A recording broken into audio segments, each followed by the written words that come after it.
Hello everyone. So I am back shooting another video after a long time. So the main reason for shooting my video is to bring forth some issues regarding Samsung in general. So I had a Samsung Galaxy S22 Ultra for the past 2 years. I am using it, one of the best phone out there. So I didn't feel the need to upgrade it to S23 or 24 Ultra.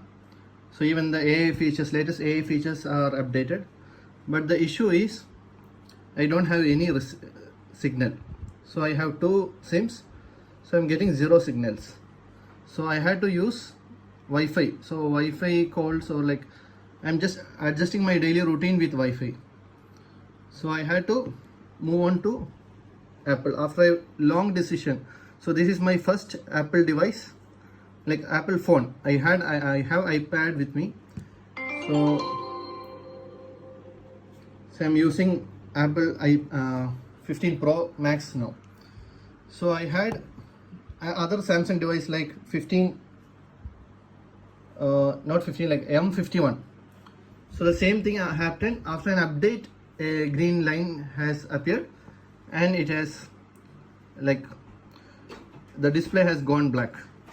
So after 2 months, in February of this year, I had given an update, and now the signal is fully gone, and this is an ongoing issue with lot of users, and Samsung is not even acknowledging it. So I simply decided it's time to move on. So welcome Apple to my life, and we'll see how it goes. So far it's so good.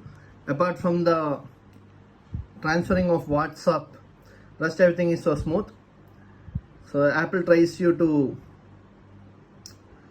get stuck with this device, and with the Apple ecosystem you will be stuck with Apple forever. So for the time being, I don't mind. So I'll update you. Okay, thank you.